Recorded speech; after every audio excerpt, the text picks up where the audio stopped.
Okay, so this is lesson 2 where we're going to do a quick recap of what we went over in lesson 1, and then we're going to look into more definitions and terminology, and we're going to go over Mendel's laws. So let's recap lesson 1. So what is a phenotype? The phenotype is what I can physically see on the organism. It's physical traits. For example, tallness, blue eyes, black hair, fat or thin, things like that. The genotype is something that I cannot see. It's the genetic coding for what I'm seeing.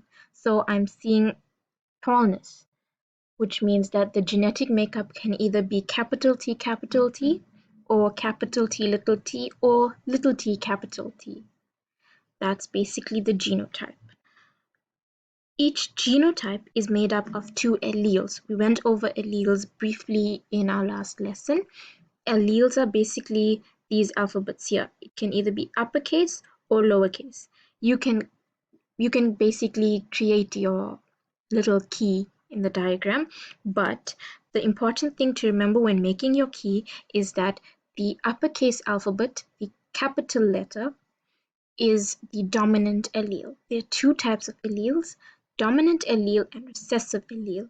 The dominant allele is basically the allele that causes the phenotype. So it's something that results directly in what you are seeing. For example, I am seeing a tall person, which means that I'm seeing the dominant allele of tallness.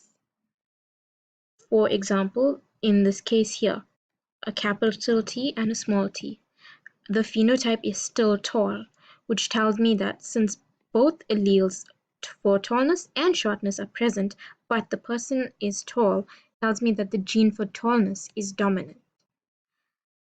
The dominant allele is always represented by a capital letter, as you can see here.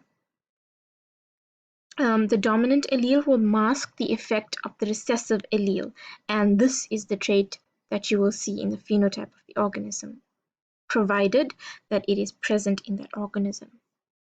The recessive allele is represented by a lowercase alphabet, so little t for shortness, as an example.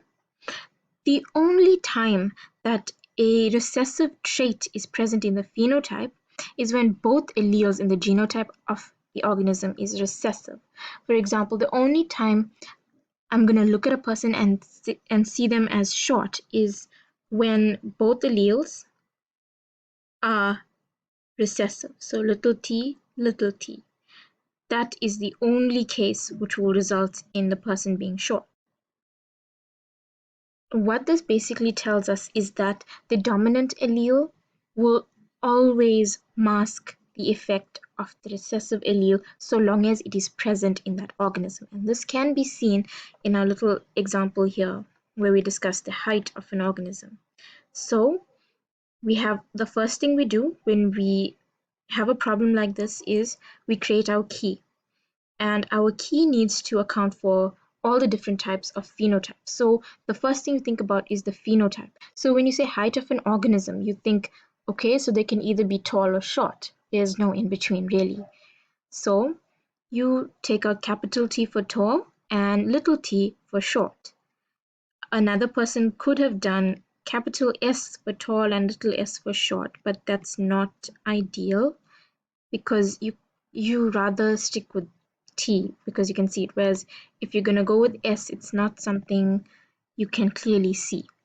So then we look at the different ways that a capital T and a little t can arrange themselves that's different, and this is called the genotype. So we look at the various genotypes. It's always going to be 2 alleles, so it's always going to be 2 alphabets here. So it can go capital T, capital T, capital T, little t, capital T, little t. So now we have all our possible arrangements of capital T and little t. So we're going to go straight and look at our phenotypes. So long as a capital T is present in the genotype, that organism is going to be tall. So in our first example, capital T, both are capital T. So this person is going to be tall. In our second example, Capital T, little t, there's a capital T, which means this person is going to be tall. Third example, there's still a capital T, so this person is going to be tall. And if we look at our last example, little t, there's no capital T, so this is going to be a short person. And that basically covers what we've covered in lesson 1.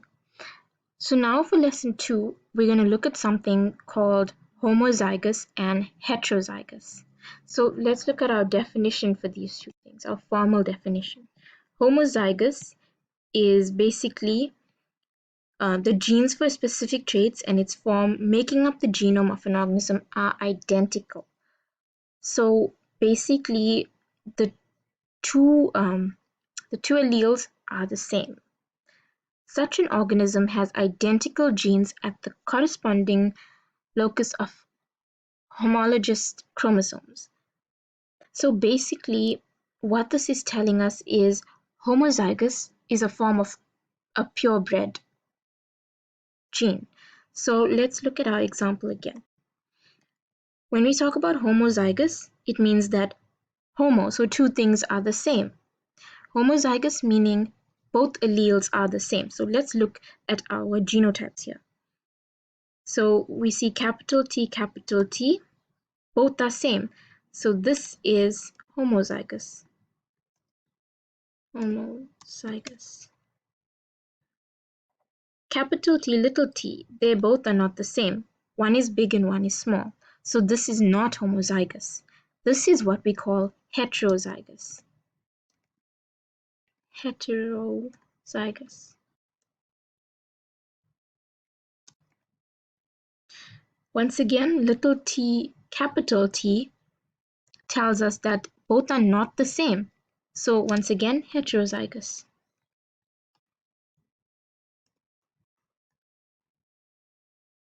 And then we get little t. Both are the same.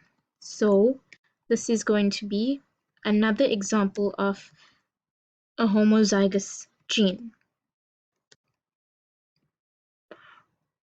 So basically, when you want to identify whether the gene is homozygous or heterozygous, you're going to look straight at the genotype.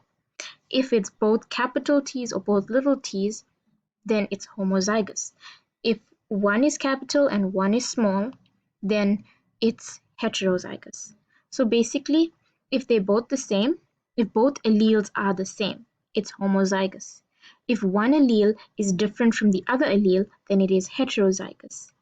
Homozygous basically means that it's basically a purebred.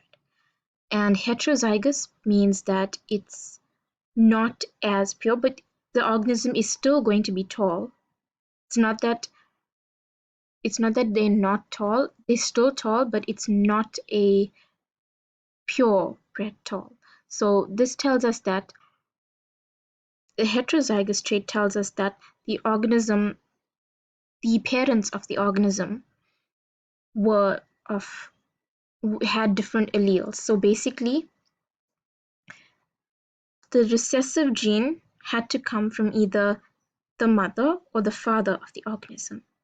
And it tells us that the gene for shortness is present in the gene pool of this organism. So if this organism does produce an offspring, there is a possibility that the offspring could be short. Whereas if the homozygous tall organism produced an offspring, then there is no chance that this offspring could be short because the alleles to choose from are both tall.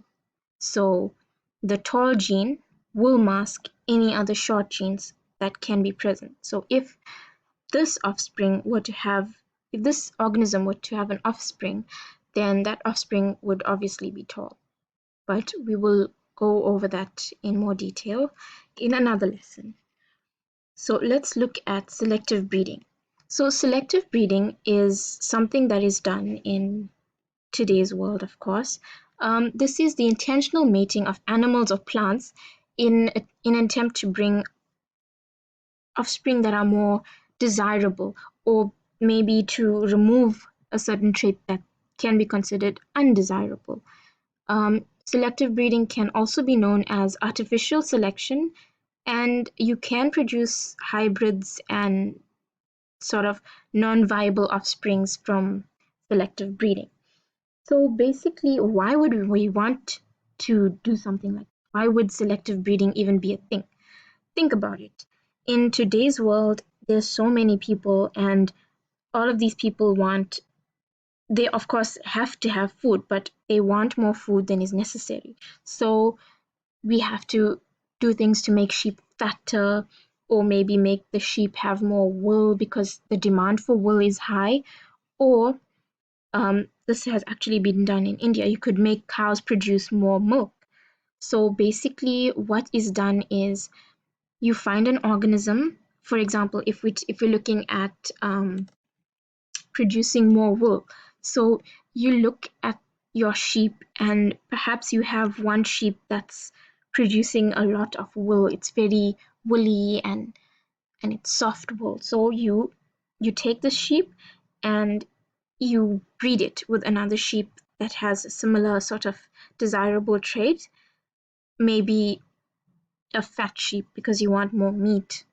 So you breed them both together, and you keep doing it until you end up with an offspring wool is whose fur and wool are thick and fluffy, so you produce more wool, and at the same time the sheep would also be fat, so you produce more meat.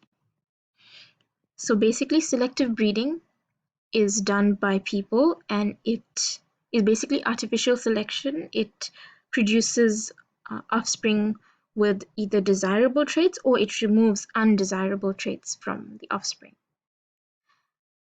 Inbreeding is sort of the same thing as selective breeding, but it's just the purpose of inbreeding is to increase the number of homozygous individuals in the population. Okay. Haploid organisms have one set of chromosome because it's haploid. Diploid will have two sets of chromosomes, and polyploidy will have more than two sets of chromosomes in a cell. This happens mainly in plants, but it does sometimes happen in humans, and we will be looking at that in another lesson. We'll be looking at polyploidy and aneuploidy. So aneuploidy is found in humans when an extra chromosome is found. This usually happens at your chromosome pair number 23. So you can find an extra chromosome, either number 45 or 47. So instead of just being 45, 46, you get 45, 46, 47. This poses a problem because your genes are now more different than it should be. So instead of just having different features or different characteristics, your body develops differently, and this condition is known as Down syndrome. It's quite common, and we will be looking at Down syndrome in another lesson. Multiple alleles is basically when there's three or more alternate versions of a gene for the same locus on the same chromosome pair. So basically, your blood types, you have three different alleles, or you have more than three possibilities. This is known as multiple alleles. So there's no longer just two. It's no longer capital T for tallness and little t for shortness. It's now capital A, capital B, O, and things like that. Or it also happens with flower colors and things like that. Or even eye color. There's multiple alleles. You get blue, brown, black, gray, green. You have so many different options. So that's known as multiple alleles. A polygenetic trait is a trait that's affected by more than one gene locus. So this is basically things like your skin color, your weight, and your metabolic rate. Mutation has nothing to do with the X-Men. This is a change in the DNA structure of a chromosome. It's very interesting, and we will be looking at it a little later on. A pedigree diagram, you can think of it as basically a family tree, but we will look at an example a little later on In part 2 of our lesson, we're going to be looking at Mendel's laws.